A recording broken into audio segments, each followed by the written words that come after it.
If you have a true scary story you want to share with the channel, go to astheravendreams.com and click the button to send it my way. And of course, thank you.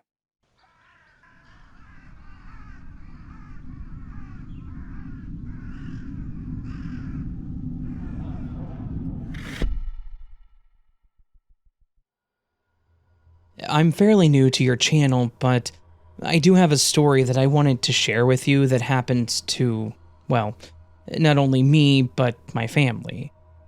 It might be a little different from your normal, but it was still pretty scary for us, as well as creepy, so hopefully you and your audience will enjoy it. Here goes. My dad's family owns a lot of acreage out in the middle of nowhere, Missouri. It's been handed down for a couple generations, and we used to visit a lot as a kid. I don't get down there as often now as an adult, maybe once a year between Thanksgiving and Christmas, but that's about it. Currently, my great-grandma lives there. My great-granddad passed away some years ago, but after my great-grandma had a stroke 2 years ago, leaving her unable to do some things without help, my grandma moved in to be with her. We didn't know how much time she would have, so a lot of us agreed that we should have an actual gathering down there so that we could be with her. Their home was a cute little 3-bedroom house with a guest cabin behind it. The property's backed up to about 40 or 50 acres of dense forest, so when I say middle of nowhere, I really mean it. Once you get on that last road, there is nothing but trees and a lake, and if you're not paying attention, you'll miss the long driveway.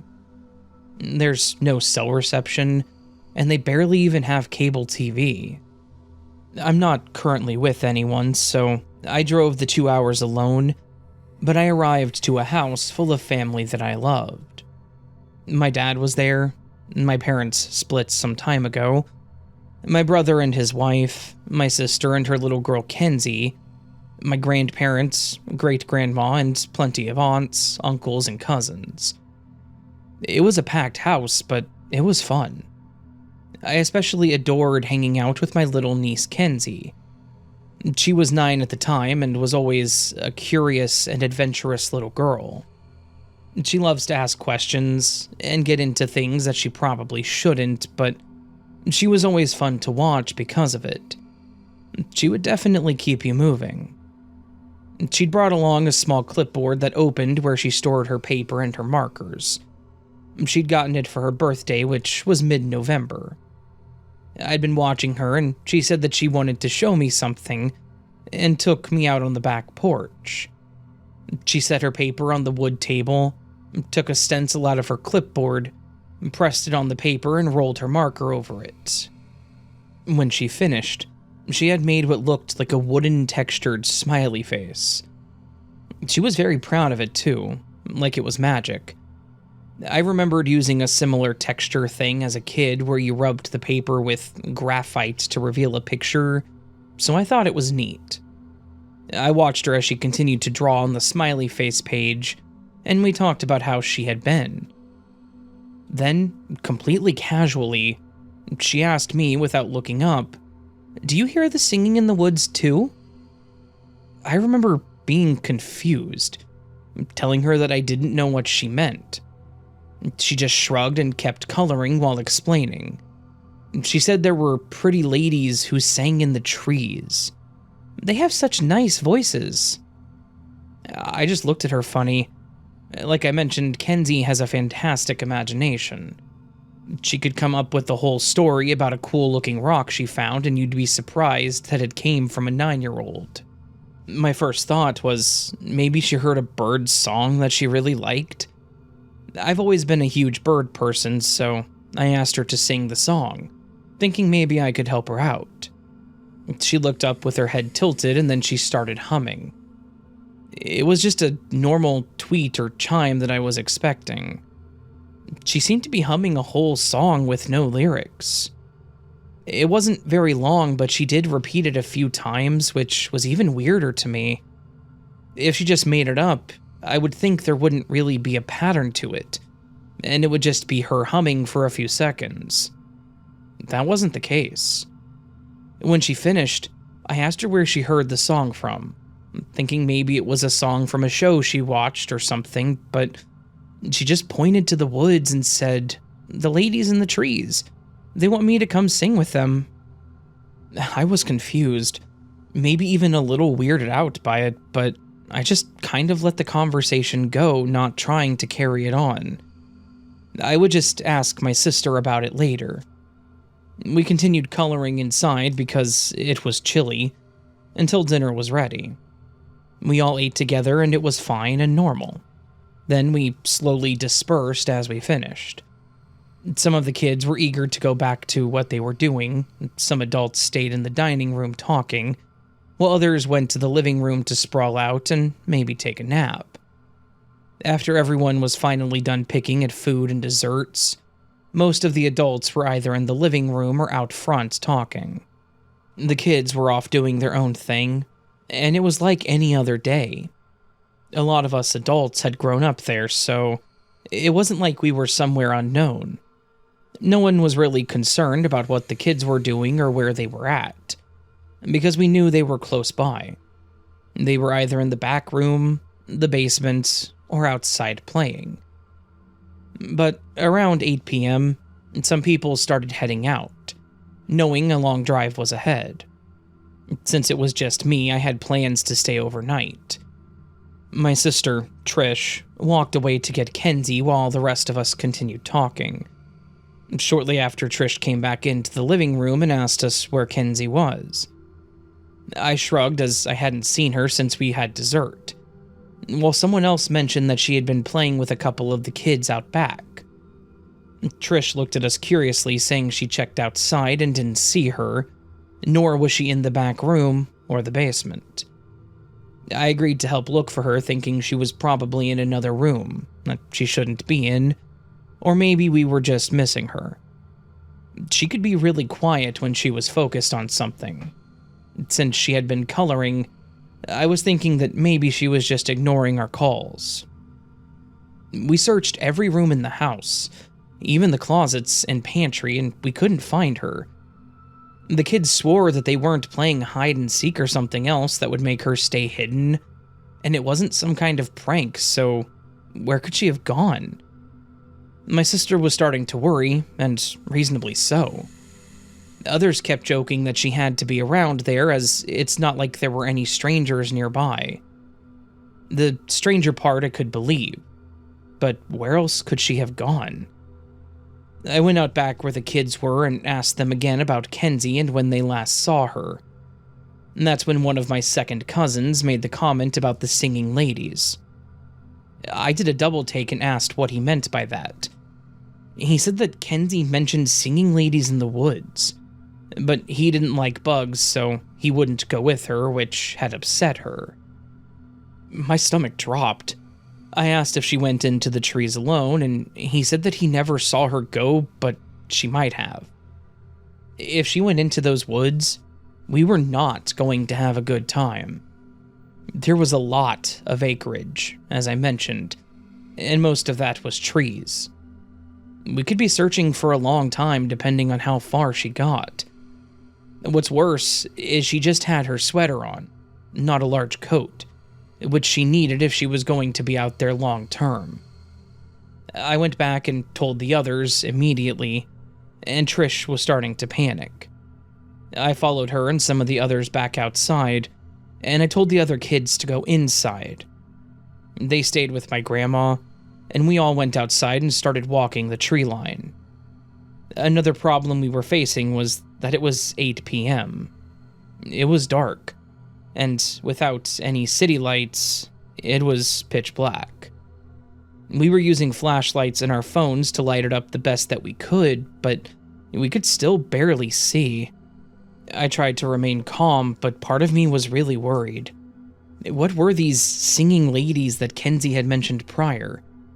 Could they have been real people? And if so, where could they have come from? I was hoping that this whole thing was just some huge mistake and Kenzie would get a stern talking to about running off, but as the minutes passed, my optimism fizzled out. We all went deeper into the woods, shouting for Kenzie to come out. Trish's voice was shaking more and more, and she told my dad that she was going to call for help. She wanted to get the police out there to help too, because the later it got, the more worked up she became, and understandably so. Who knows what all was out in those woods, just talking about wildlife, but what if there was something more? I contemplated the whole time on whether or not I should mention what she said to me, but I didn't want to make things worse. I just agreed with Trish that we could use all the help we could get in the woods. I went inside with Trish to try and keep her calm as she called it in. Due to where we were, they said that it would take some time to get out there, but that they would be there as soon as they could. We then went back outside to continue searching in the meantime. We were out there for nearly 2 hours. The police had just shown up, and were getting all the information when we heard shouting from the trees. It was one of my cousins shouting, "I found her!" I've never seen my sister run so fast. I followed behind her until we got up to my cousin who was holding her in her arms. She was awake, but she was shivering uncontrollably. Trish grabbed her and brought her inside, wrapping her up in a blanket and asking her why she went out into the trees. Kenzie looked terrified and like she was about to cry. I know Trish was scared, but I think it was making it worse. I tried to calm them both down and explained to her that we just got really scared because we couldn't find her, and that she was gone for a long time. She finally calmed down and told us what happened, and it was more unsettling than I expected. She explained how she'd heard the singing again, and according to her, she couldn't help herself. She said it was like her feet just moved on their own, and she didn't remember doing it. Then she said the singing just stopped and she was suddenly really tired. She remembered sitting down on a fallen tree, and then that was it until she woke up. She said that she was really cold, and when she noticed it was dark too, she didn't know where she was and started crying. Then she heard someone coming and called out to them. Trish looked terrified and confused, while the cop that was listening smirked and said that it sounded like someone did something they shouldn't and was trying to cover that up. But why would she lie about something like that? She'd already admitted to walking into the woods and getting lost. Why would she need to make up anything else? The cops still took down the info, and they left afterwards, saying that they were just happy she was okay. Sure. It was already late, so my grandma told my sister to stay in the cabin, and she obliged. I was happy she stayed too. I didn't think she'd be able to drive home safely with her mind so clouded with questions and concerns. I, for one, had a hard time sleeping. I admittedly never mentioned the singing lady to anyone, at least not that night or the following day. It ate at me for a few days afterwards, until I finally caved and told my sister. I feared that she would have been mad at me. To my surprise, though, she wasn't. She said that Kenzie told her about the singing ladies that night, afterwards, and again the next day. She even hummed the same song to her. She believed her too. Again, it was so specific that it was hard to believe she made it all up just to go out into the woods. Trish even surprised me by asking me about what it could have been, between possible animals or maybe something a little more obscure, like legends or spirits. But we still have no answers. We haven't been back down there, neither Trish nor myself, and we're kind of worried about going unless we keep a really close eye on Kenzie. So, my only question still remains unanswered.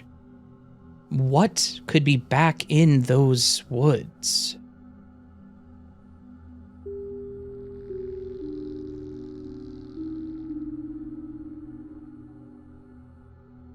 Hey Raven, here's something that happened to my family back in the early 2000s that, while we laugh about it now, it was pretty terrifying at the time. I lived with my dad and stepmom in a small house where I shared a room with my stepbrother, Peter. We were close in age and got along most of the time, so it wasn't a problem. But my stepmom hardly cooked. I don't know if it was because she didn't know how or just didn't like to. Anyways, because she didn't cook, we never hosted any kind of big family gathering, like Thanksgiving. We may bring over a dessert, like cookies, because us kids would make them with their help, but that was about the extent of our part. Needless to say, we ended up at my grandparents' or my aunts and uncles' home. I liked going to my aunts and uncles because they had 2 kids, my cousins Mike and Mallory. Mike was my age, and Mallory was 2 years older than me. This meant that Peter and I would have something entertaining to do if we went there, so I preferred it. Again, I got along with Mallory, and we used to play together as kids, but since she was a girl and a bit older, our interests slowly drifted. And that's okay. She always kept herself busy doing something. Once we arrived, Peter and I immediately went to Mike's room and started playing the SNES with him. Mallory said hi to us, but she'd been in the kitchen helping her mom, my Aunt Lisa, with the cooking. This year was going to be a little different, however, because my Uncle Jim, it was going to be frying the turkey. I heard him talking to my dad about it and showing his setup in the garage. Those of you that have heard similar stories to this know that this was the first mistake, setting up a fryer like that indoors. It was drizzling all day that day, so my uncle decided to move it to the garage and just leave the door open. I remember the adults telling all of us kids to stay out of the garage. Mike's room was basically on the other side of the back wall of the garage, so we could hear some muffled talking when people were in there or the garage door opened. As a kid, I thought it was weird and would be annoying, but Mike said that you got used to it quickly, so he didn't hardly notice it anymore. While we were playing, I suddenly heard a loud whoosh-like sound. It sounded like a giant match being struck. That was the only way I could think to describe it. Then it was quickly followed by Mallory screaming, and it wasn't her playful scream like she did when I scared her or teased her. This was more out of terror. Then I heard a lot of stomping, like people running, and my Aunt Lisa screaming. We had the door slightly open so we could hear the talking and screaming pretty well. All 3 of us were looking at the door, listening. I got up, ready to check out what was happening, when all of a sudden, my stepmom was in the doorway waving us all to go. She said to get out of the house through the back door, and Peter started asking why. I just remember the fear in her voice when she pleaded with us to just go. Mike started to grab something and she stopped him, saying we needed to go now, and he dropped whatever he had. We all went out the back door and walked around the other side of the house to get to the front. That's when I started seeing the smoke. Black clouds were gushing from the garage. It was so thick that I couldn't see inside it. But then I saw my uncle rolling on the ground and my aunt smacking him with a towel. I'd never seen anything like that in real life, and let me tell you, if you haven't either, it's terrifying. As you watch it, in your mind you think there's no way anyone could survive something like that. It was insane and terrifying. My dad was waving a fire extinguisher at the garage, and I could hear sirens approaching. Everyone that was there was outside, but I still watched in horror as my uncle lied on the ground, moaning in pain, and the garage billowed with smoke. The fire truck arrived, and we all stood on the sidewalk as we watched them put out the fire. A paramedic helped my uncle onto a stretcher, and my aunt went with them.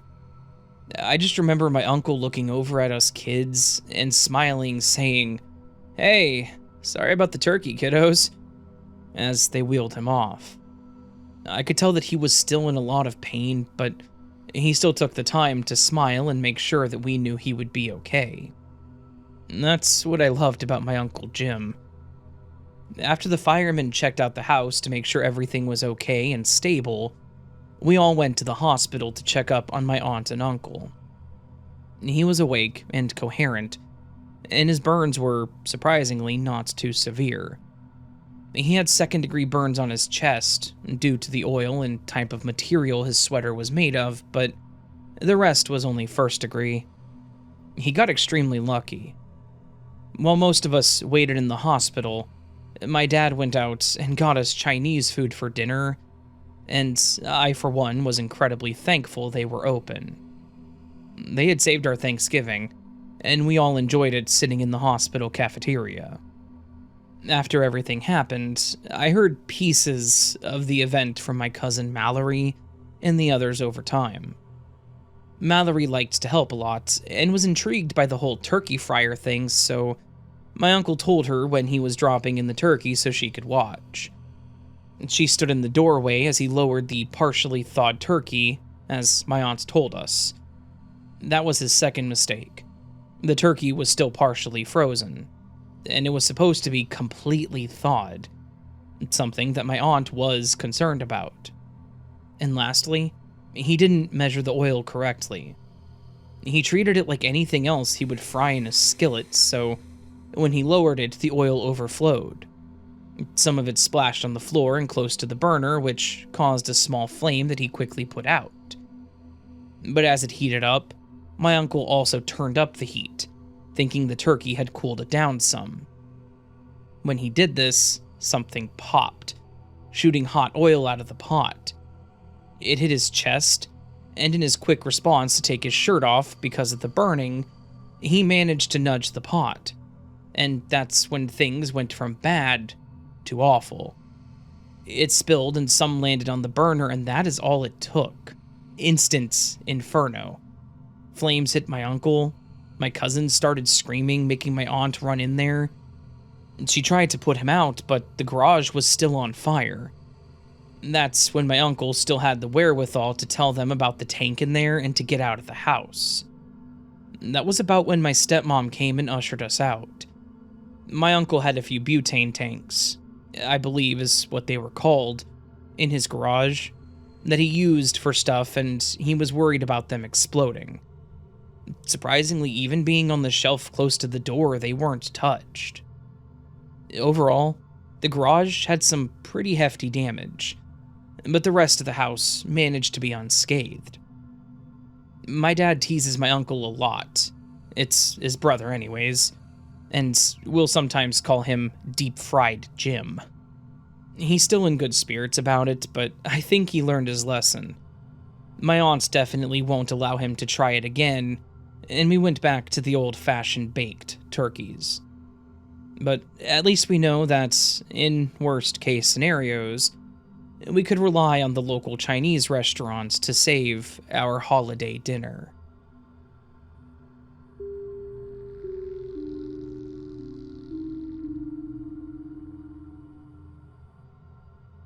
My family always had big get-togethers for the holidays. Most of the time it was at our place, since we had a pretty spacious house, but sometimes it was at my grandparents' house too. Back in 2006, we went to my paternal grandparents' place for my dad's side of the family on Thanksgiving Day. Then for my mom's side, we were going back to hosting at our place that following Sunday. I was 14 at the time, and was the oldest of 3 kids. I also had several cousins that were younger than me. If you're the oldest sibling or cousin, you probably understand this sentiment, but that meant that I was the cool sister or cousin, because I had a lot of stuff they didn't have, or that they wanted to play with, such as my own Nintendo DS and computer. Needless to say, when we hosted, a lot, if not all, of the kids would end up in my room. I didn't mind, however. I loved hanging out with them and being the boss. They were all well behaved, for the most part, and it kept me entertained too.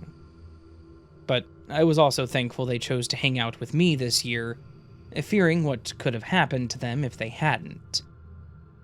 Besides my parents, my baby brother, and my little sister, our other family members to show up were my grandma and grandpa, my aunt Margaret and Uncle Charlie, and their 2 kids, Rudy and Charlotte. And there was also my Aunt Beth and her kid Jake. As they started to arrive, I was already in my room doing something on my computer. And slowly, the younger kids all trickled in, watching me over my shoulder or asking to play my DS. After about an hour, my room was filled with 4 kids under the age of 10, plus me. My baby brother was still an infant, so my mom kept a hold of him, or he was at least passed around to the adults a lot. Rudy and Jake liked to take turns on my DS, which I was fine with. Sometimes I had to get on to them about fighting, but they typically listened. My little sister, Chloe, liked to play with my dolls that I usually kept on my shelf, but I would take them down for her. I was more about collecting them than playing with them at that age anyways. Charlotte was the oldest of the bunch. She was 10 exactly, so she would go back and forth between playing with Chloe or watching me on my computer. Sometimes they would all stop and watch a funny video with me, but for the most part, I kept them pretty occupied. After we had dinner, we all returned to my room while I heard the adults talking and laughing in the living room. My grandma came into my room once to check on us, but otherwise, we were left to our own devices. Rudy had lost some interest in the DS after some time, and was now going back and forth between all of us and asking about some of the board games that I had. I started pulling some of them out from my shelf when I heard a loud bang come from the front of the house. My shelf on the wall was facing the living room and it shook, so I just assumed that somebody opened or shut the front door too hard and didn't think anything else of it. But as Rudy looked over the games and talked to himself, I started hearing what sounded like people yelling in the living room. Then, I heard the crashing sounds. Now I knew that something was wrong. No one that was there had any patterns of getting belligerent or fighting, so it was something I wasn't used to hearing with them. Part of me wanted to go check out whatever was happening. And when I looked over to see Charlotte and Chloe looking at the door too, it pushed me to get up and check. I remember making a joke to the girls that the grown-ups were being louder than us, and they smiled and went back to playing.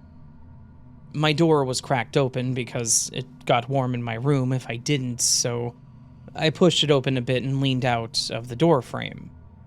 I could hear an unfamiliar voice talking, more like yelling or arguing, and my concern was that I didn't recognize it. I crept towards the stairway and looked over the railing. My room was upstairs, and I could look over the stairs at the top and get a perfect view of the living room. It was one of my favorite things to do as a kid, when I would watch them wrap the presents for Santa. I don't think they thought that through very well. Anyways, I slowly looked over, and what I saw terrified me.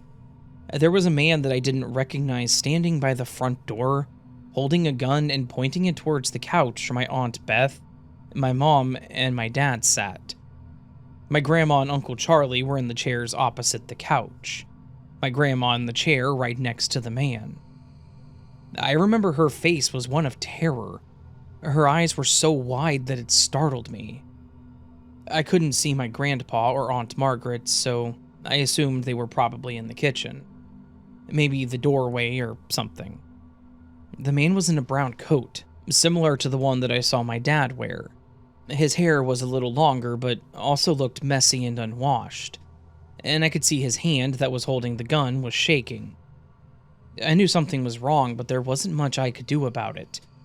If I even tried to walk down the stairs, he would see me.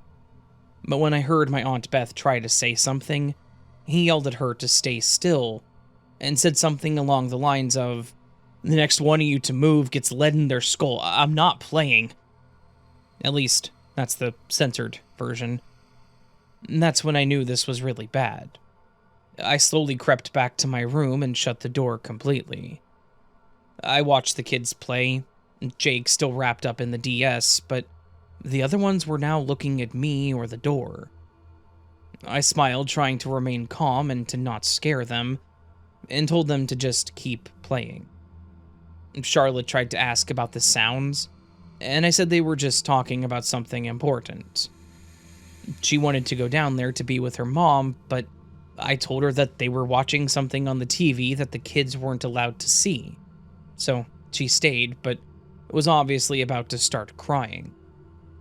I had to act fast to keep them calm and safe, not knowing who this person was or what they wanted. So I came up with an idea. I asked them all to play house with me. It was something most of them, most of the time, liked to play. I told them this time we would play like it was Christmas, and that if they went to bed early, Santa could bring them presents. It took me a moment to get me to convince Jake, but I told him that whatever they got from Santa they would get to keep. Jake looked at me like he was trying to challenge, but I promised him I wasn't lying, so he agreed. He probably thought that I was going to give him my DS, but I figured that he would get over it eventually. I told them all to find a place to sleep, and they all found their spots. The girls curled up sharing my beanbag chair and stuffed animals, happy to oblige. Jake took one side of my bed, Rudy took the other, gripping onto one of my pillows. I told them that this was going to be a contest, and if they didn't play along, it was going to hurt my feelings enough to kick them out of my room. I hated being like that to them, but I was trying my best to make this convincing and figure out how to keep them all still. Once they were in position, facing towards the wall, I turned off the light, keeping my computer screensaver on for some light, knowing that my sister still had problems with the dark. I tried to quietly make comments about what they liked, and even in fear, I smiled a bit when I heard Charlotte squeak a little when I mentioned her favorite doll of mine. I reminded them not to get up until I said Merry Christmas and kicked on the lights. I then lied on the floor myself in front of my bed, using the back pillow from my chair and covering up with my robe. I chose this position because it was close to my nightstand where I also had my own landline phone. Yes, that same year in May, my parents put in my own phone. It was still the same landline as the house, but I felt grown up with my little phone in my room. I pulled it off the nightstand, trying to hide it with my pillow. I called 911, trying to whisper and to not alert the kids. As I talked to the operator, I told them that someone had broken into the house and that they had a gun. I told them the address, and then told them that all the kids were in my room.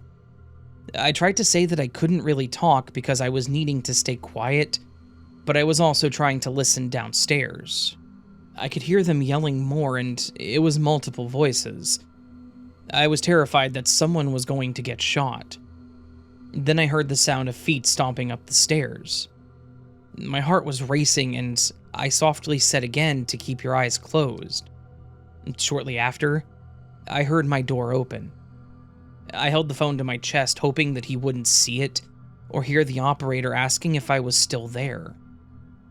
After what felt like hours, the person at the door made a clicking sound with his mouth and slammed my door shut. I looked up and saw Jake staring at the door. I told him to look back down, and when he did, I picked the phone back up. I told them what had just happened, and they said that the cops were almost there. I sat up, knowing I had to do something now that he possibly knew we were in here. I assumed it was the guy because they didn't say any of our names or ask if we were okay. As I got up to at least keep the kids motivated, I grabbed the doll and put it in Charlotte's arms.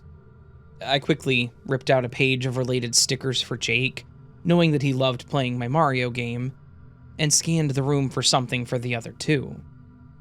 As I did this, I heard another loud pop and screaming from downstairs.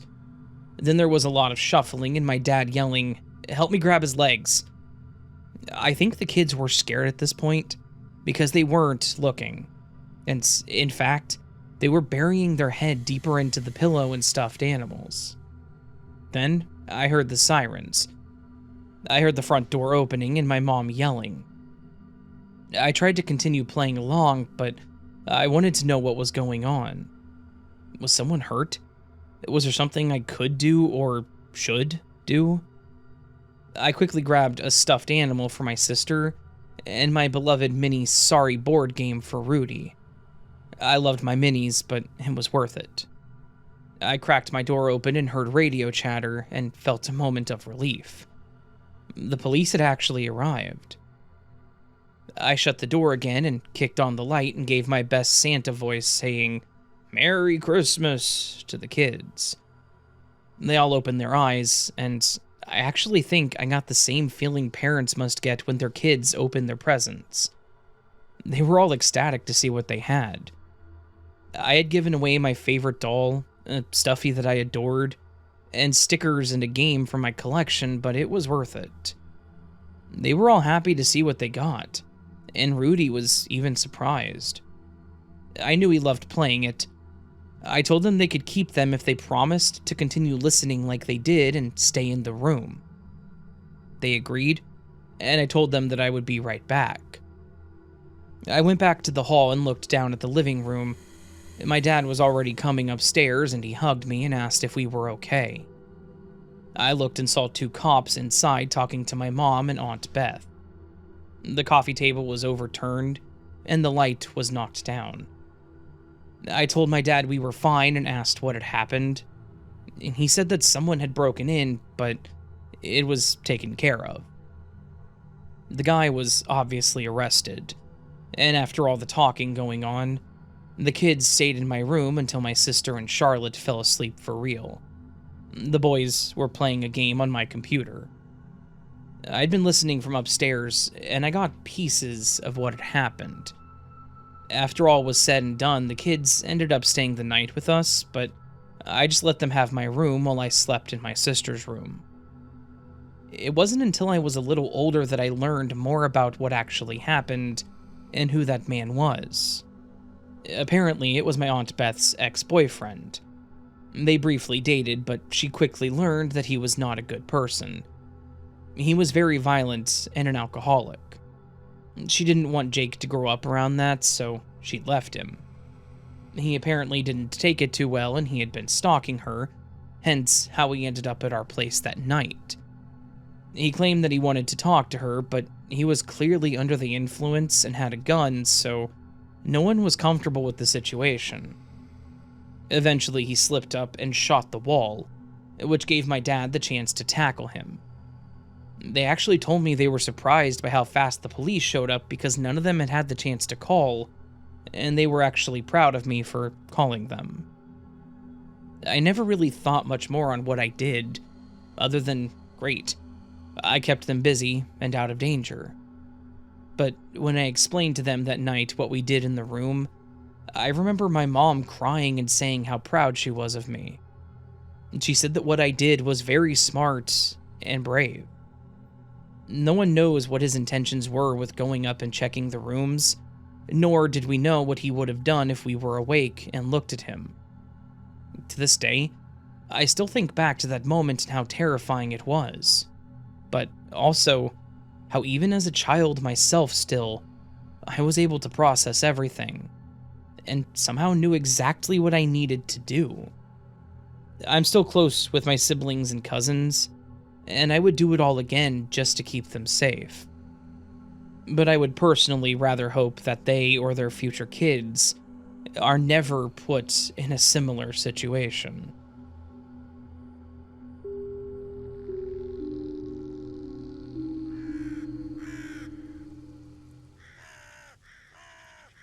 So that, my friends, was a collection of some terrifying family gathering stories. For the most part, Thanksgiving, Christmas, that kind of thing.